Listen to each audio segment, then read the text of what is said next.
What's happening, y'all? It's your boy Andre Romance, and I'm up at this thing again.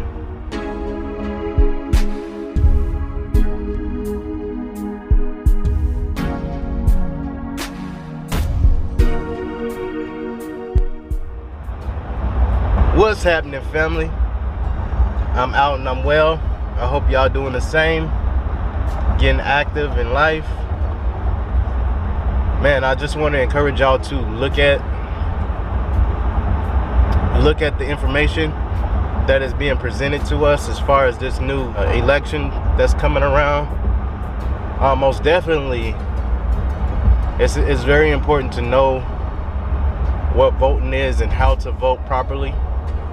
I know as a youth growing up, I didn't know much about voting. I just thought it was like you just pick the president. But no, it's about the legislators and all that stuff as well. We, as a whole, need to be teaching this and need to be learning this for ourselves, so we know exactly what we're getting into. There are three branches of government in the U.S.: legislative, executive, and judicial. So what you got to understand about this is that it's not just about voting for the president, because the president is the person that's going to be relaying these policies, the new laws, the old laws, the laws that are getting vetoed. You're going to be looking at this person present all of these things that are being decided for us by these other groups. You know, so like Congress, they decide like how much food stamps are going to be given out, you know, amongst the population of people that's on like Section 8 and stuff like that. Also, they are the ones who write the laws for what happens in our schools for our children. You know, the type of things that are being taught, how much the budget is for them to really get quality teachers in there to teach our kids.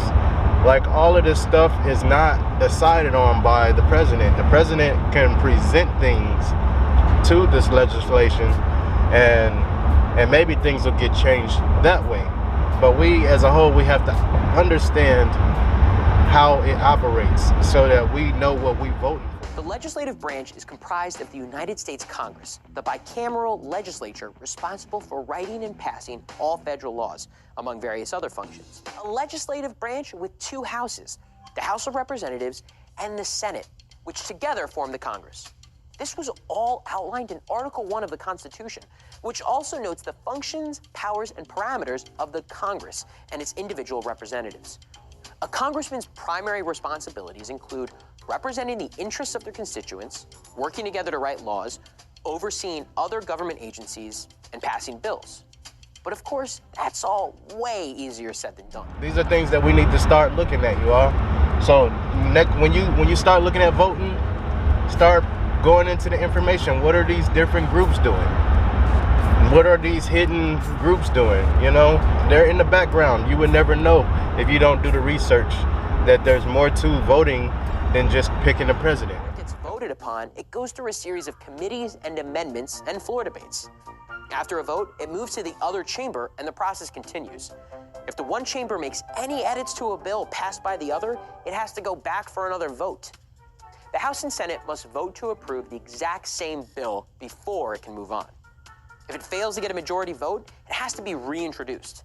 If it passes, it goes to the president's desk for approval. If the president chooses to veto a bill, which essentially voids it, Congress can push back with a veto override.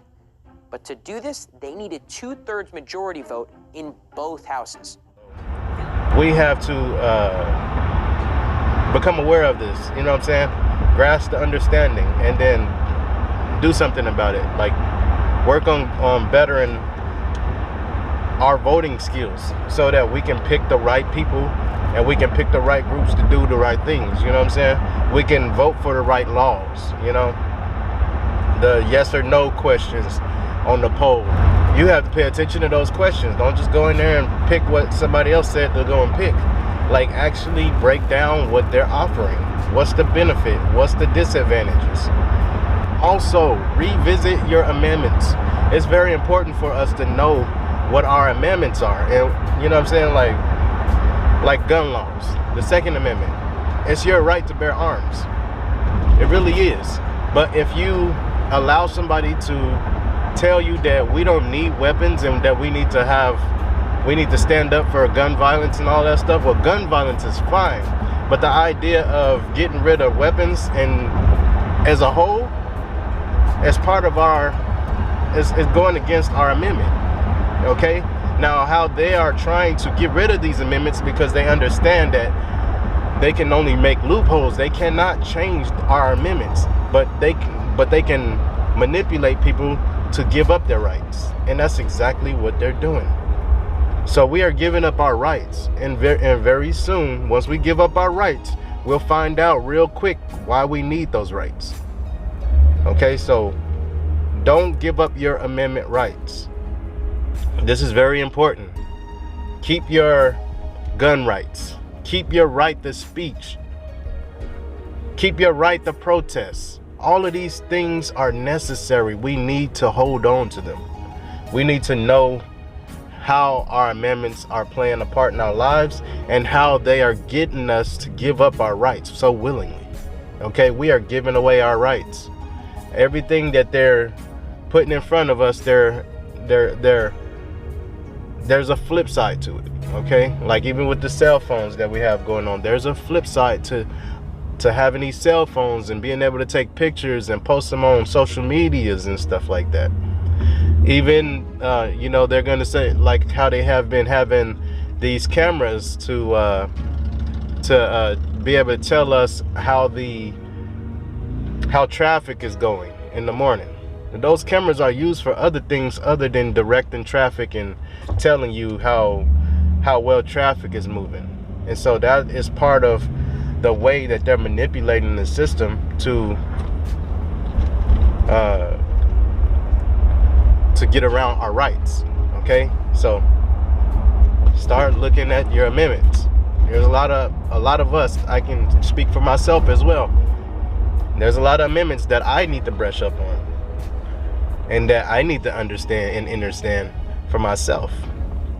But the idea is that we understand as adults our rights, and we understand how they create these different things to usher us into willingly giving away our rights. Okay, so let's pay attention to that. So I encourage y'all to look into this stuff, get your learn on. You're never too old to learn. Learn how everything is being manipulated. Okay, and don't be a victim. I'm gonna keep saying that. Don't be a victim. You have a right to learn, to research, all of that stuff. You have a right to it. So I encourage you all to get to it.